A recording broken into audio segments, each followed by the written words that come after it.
Yeah, I think anyone who's been around a lot of Torah study probably had heard this story, but it's a nice story, and it's about peace and other things. So, it's the topic right now, and the holy quotes that the young spiritual seeker in Chicago, may his family be blessed with peace and income and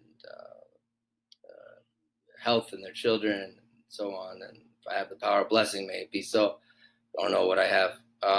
So, yeah, there were two brothers, and these two brothers really grew up together. They were good buddies. Probably had their. Listen, I'm going to embellish the story a little bit because it's more fun.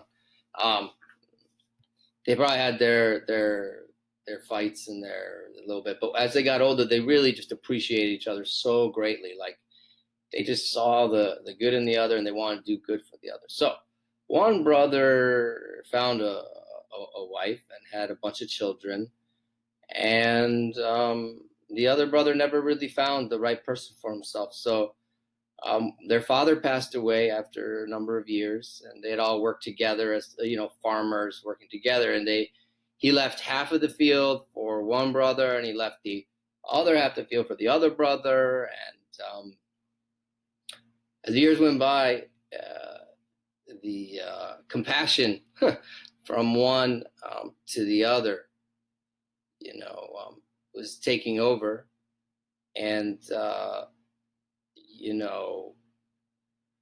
the brother with all the children said, "You know what? I have a lot of bushels of wheat. I think my brother probably lonely. He doesn't have a wife. He doesn't have children. I'm gonna put an extra barrel in there, just that he has an extra whatever roll of this wheat, so that he has some extra stuff, And at night he snuck out and he put it in the field. Later in the same night, the other brother, the single brother, he says, like, look, you know, my brother's so stressed and busy. He's got all these kids. He's all the time working. And, he's got, he has a lot of mouths to feed. I don't need all this wheat, man. It's like a single guy on a budget. I'll go get some takeout or from Whole Foods or whatever. I'm good.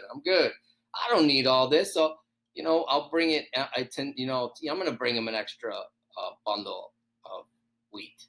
It's such, the story goes, it went back and forth and back and forth.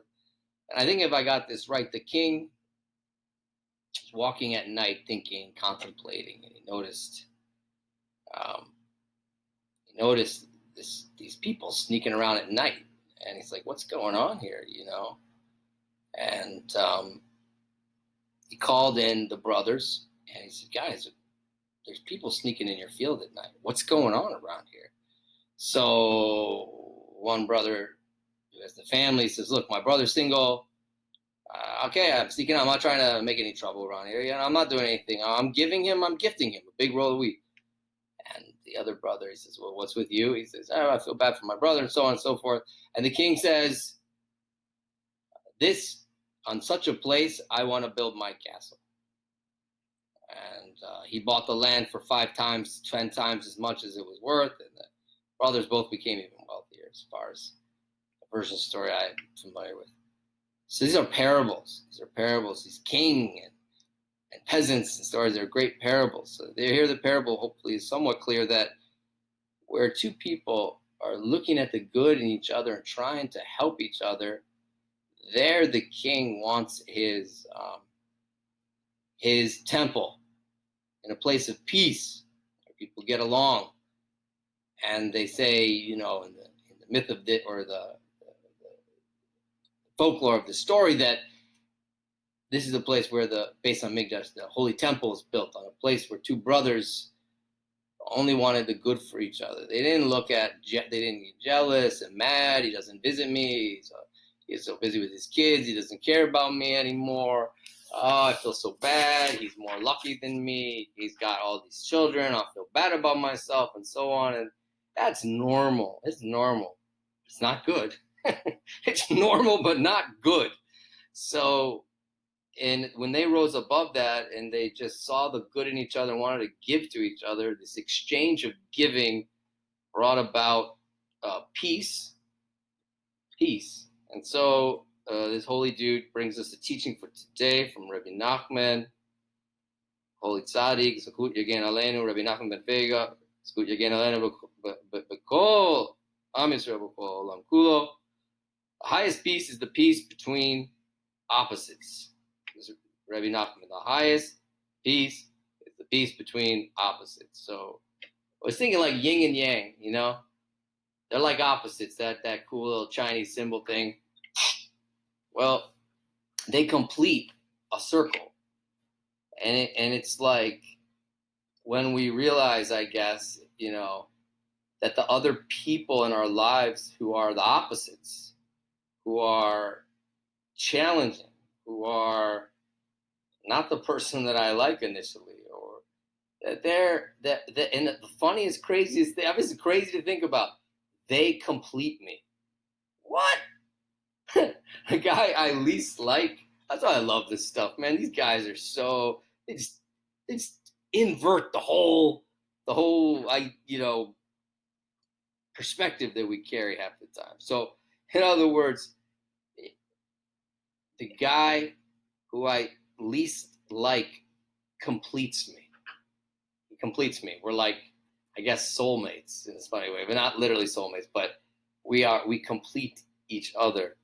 And our job is to somehow rise above our, you know, all those feelings that are so natural but not good, and to realize this person completes me and we complete each other, and we're yins and yangs. We have to, there's other yins and yangs, man and woman, body and soul, day and night, you know, all these opposites. And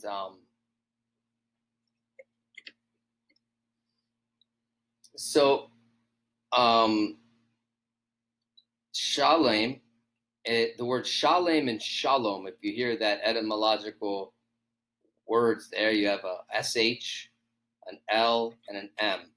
Shalom, shalem, shalom, shalem, shalom, chaverim, shalom, chaverim, shalom. All right, anyways, somebody take the microphone away from this guy. All right, so shalom and shalem are the same word, and shlemut means peace. It means also complete, like you completed the project. It's shalem. It's completely done. It's complete. And peace is the same word. And so basically completion, perfection, and peace are all the same word. So all these different opposites of mine. So what's a tool that can come out of this?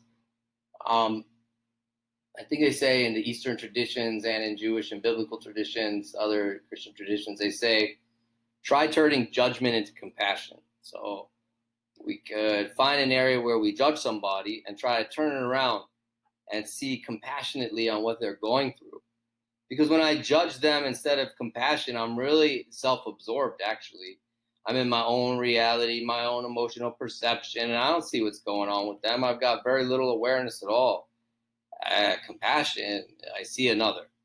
I see their suffering. I care about what's going on with them.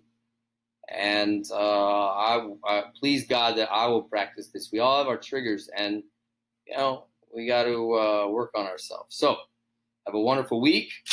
Thank you for joining.